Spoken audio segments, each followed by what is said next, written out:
Greetings, everyone. Core here again, and it's time for a midnight review. Granted, they're not at midnight anymore, but I don't feel like changing the name of this of the reviews pretty much. Um, so, as you can tell by this title, I went to go see Batman vs Superman, and I don't know if you could tell by the way I look, maybe because I'm tired, or maybe because the movie is disappointing. Um, so, I typically try to stay away from spoilers most of the time.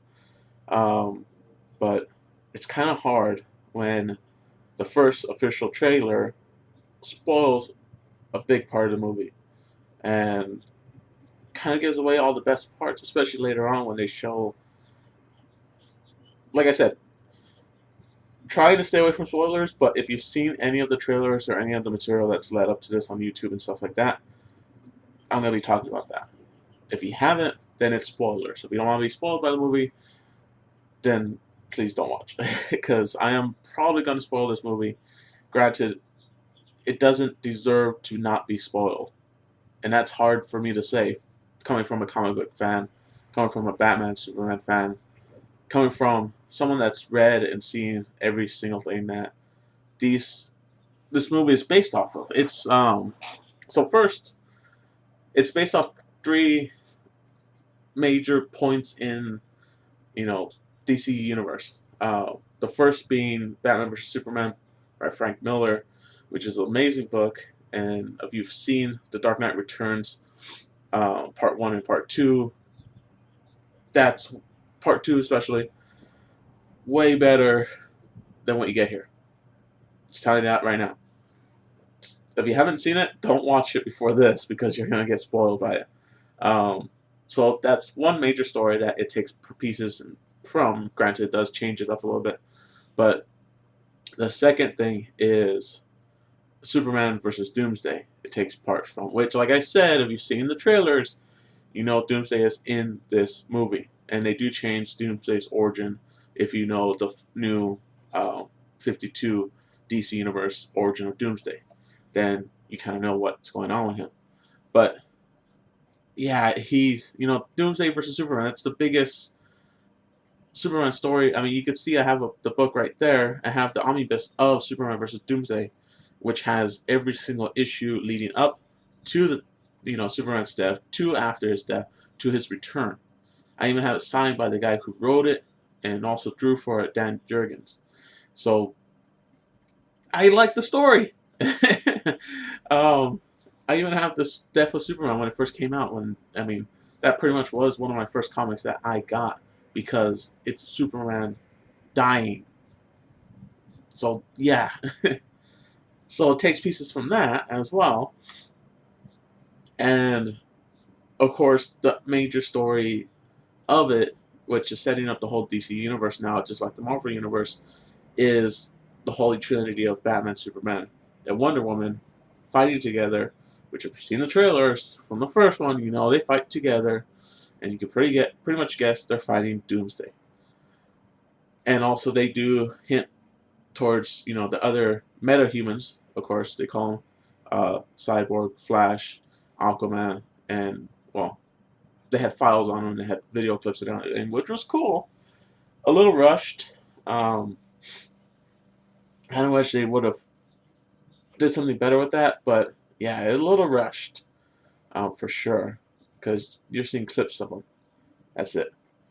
Um, but yeah, you have three major events. You have the forming of the Justice League.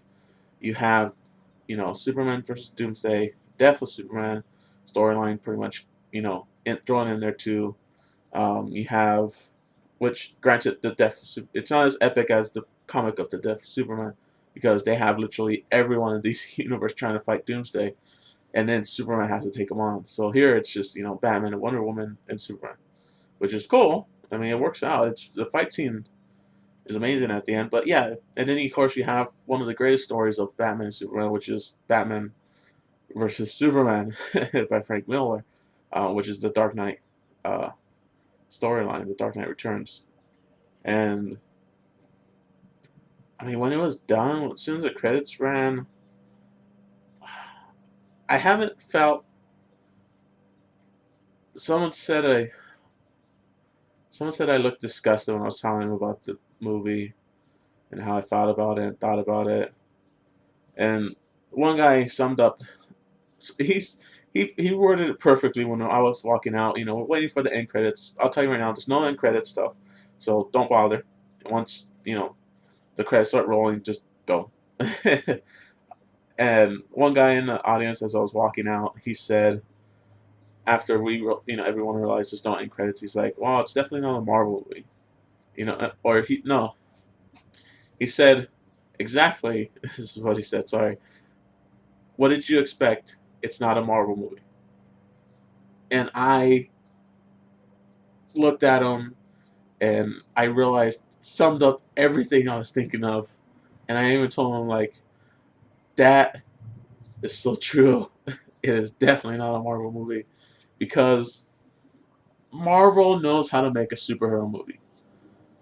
Granted, they're still working on Hulk, making a Hulk movie really good, but as far as everyone else, especially the DC universe, every movie's been good, if not great, as far as their storytelling, their action, their visuals, everything. But it's you kind of feel that this was definitely rushed, and that's the sad part. Like I said, the last half an hour maybe was great, but the build up to it wasn't great. It was rushed. You're just going through the paces. You know what's going to happen at the end. So, like I said, the trailer spoiled everything. The last trailer that they released was great. They should just did that one. That was it. And the first one just ruined everything because Warner Brothers doesn't have this mentality of you know only they think only the nerds will come out to watch this because they know the story. They know everything. They know what to expect and seeing it live action. They don't trust regular people coming to watch it just to see, what it's like. And that's sad. Marvel took the gamble, of course, with Spider-Man and stuff, and it worked. And then they created Iron Man, and it worked. And then they made this universe, which they didn't think they were going to, and it works. Everything ties in. Everything has a similar feel.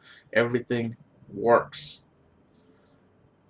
But DC, I don't know if they're trying to stick with this, you know, Dark Knight, dark and broody, actiony storyline, and yes, it works for certain characters. Like Batman works perfect.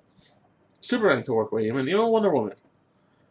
But when you start throwing in the Flash, Cyborg, even Aquaman, it gets a little harder, especially Flash. Um, like I said, there are little clippets of the new actors and stuff, and of Aquaman. It could have been a better video, I guess. Flash was actually pretty cool. He actually pops up uh, more than just his video clip. And Cyborg was definitely rushed. It's the modern Cyborg, just so you guys know, not the original origin, but they're pretty similar nonetheless. But yeah, I don't know, kind of disappointed. I might have to make a part two to this review because I'm still taking in what I saw. And like I said, I mean, Wonder Woman appearance, that was great. But she doesn't come in until the end. She's, her alter ego during the whole rest of it. But when she comes in and her music plays, I mean, the music was great. Don't get me wrong with that. Acting was great. Don't get me wrong with that. The story just felt too rushed. And it's kind of sad. Because, I don't know. Like I said, I can't think right now. I can't. I'm going to have to make a part two of this.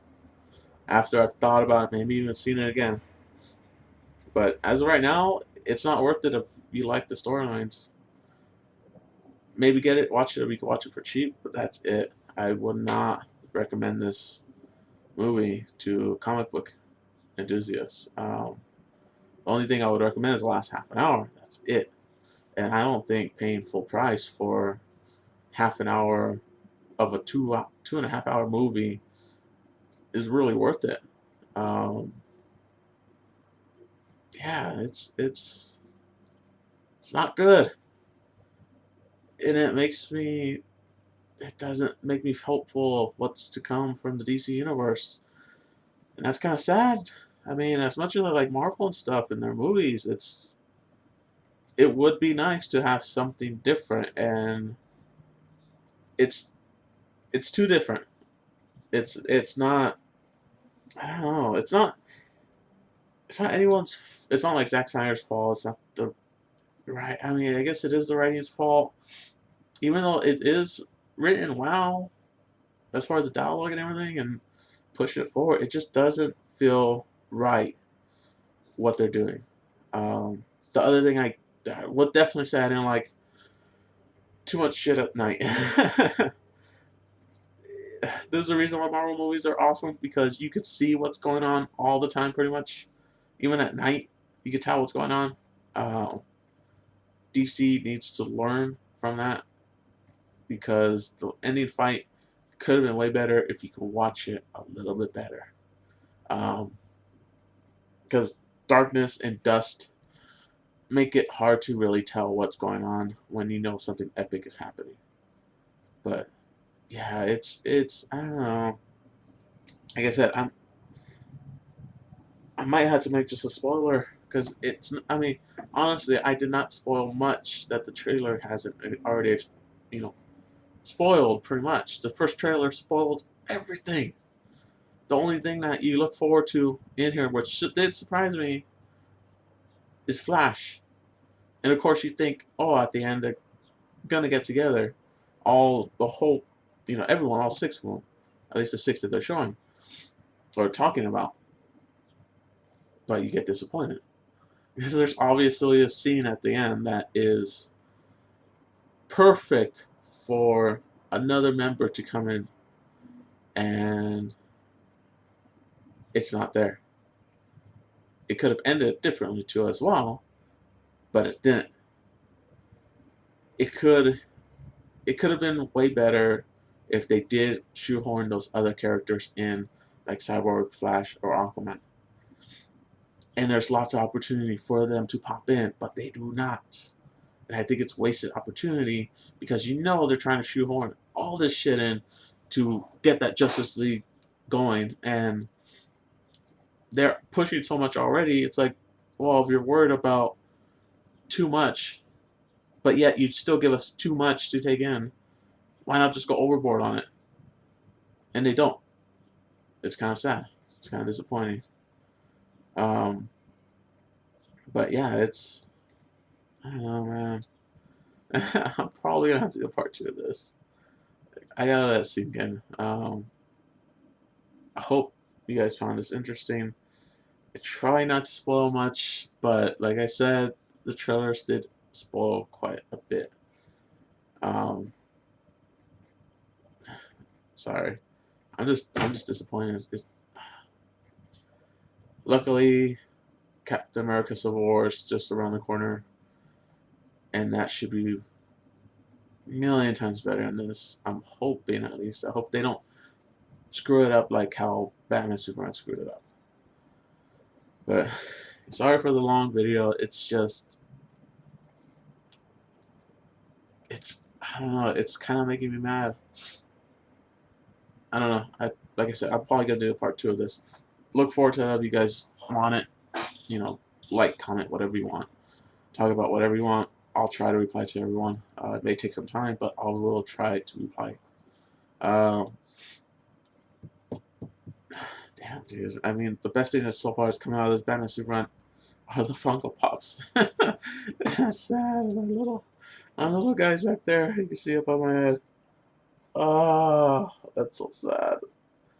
I got the Batmobile for Rocket League. It's like those are so much more entertaining than this. It's so much more worth the value. But yeah, guys. Till next time. Later.